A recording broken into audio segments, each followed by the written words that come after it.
राजसूय यज्ञ में ये था कि जब यज्ञ की पूर्णता मानी जाएगी, जब ये शंख बजेगा, शंखनाद होगा, तभी बड़े बड़े महापुरुष आए, पूरी यज्ञ हुई राजसूय यज्ञ युधिष्ठिर जी की। लेकिन पूर्णता का जो प्रतीक रखा गया तो नहीं। युधिष्ठिर जी ने भगवान श्री कृष्ण से कहा, प्रभु ऐसा कौन रह गया है जो हमारी यज्ञ में अपूर्णता भी है। ब्रह्मा जी रहते भगवान सो, स्वयं भगवान विराजमान श्री कृष्ण चंद्र जी।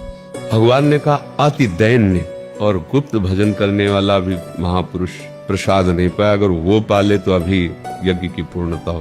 तो उनका प्रभु त्रिभुवन के तो सब महर्षि ब्रह्म ऋषि पधारे, ऐसा कौन है?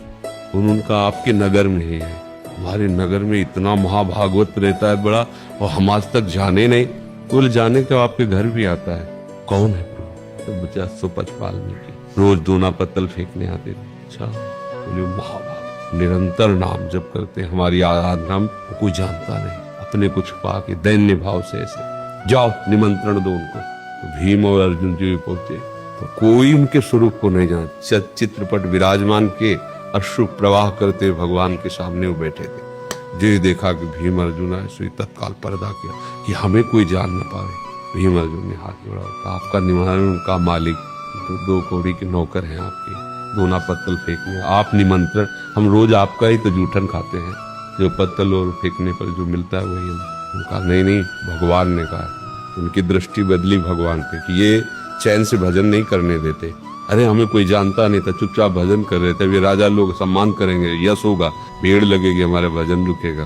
पर भगवान की इच्छा है, जो प्यारो करे सोई मन भाग। काम आ गए। भगवान ने द्रौपदी जी को आदेश किया, अच्छा भोजन बनाओ। उनको रसोई में बैठाला। जब भोजन परोसा गया तो सब भोजन लेके एक में ऐसे मिला दिया। भगवान की तरफ देखा पानी। द्रौपदी जी के मन में पूरी रात दासियों के साथ लगकर हमने स्वयं बनाया, सही असर तो होगा ही। कोई राजघराने के या बड़े घरों के होते तो स्वाद चखते, क्या जाने राजभोग का।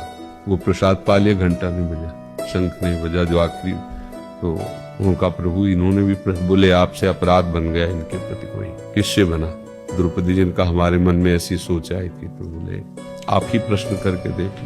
कहा, आपने अलग अलग स्वाद क्यों नहीं लिया, सब मिला क्यों दिया?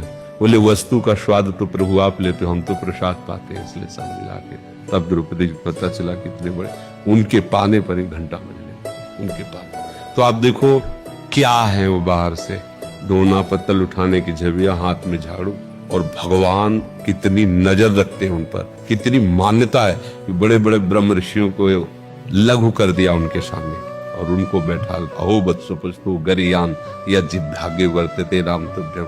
तो हम ये माने कि संसार के कार्य अलग हैं, भगवान के कार्य अलग हैं, तब तक सही भक्ति नहीं मानी जाएगी। जो भी आप कार्य कर रहे हैं, हमारे मालिक का ही कार्य ईमानदारी से करो, पूर्ण एकाग्रता पूर्वक करो, और कभी भी कोई भी ऐसी बात न करो जो धर्म के विरुद्ध है। तो सच्ची मानो आपका हल जोतना, आपका नौकरी करना है, सब भजन बन जाएगा, सब भजन बन जाएगा।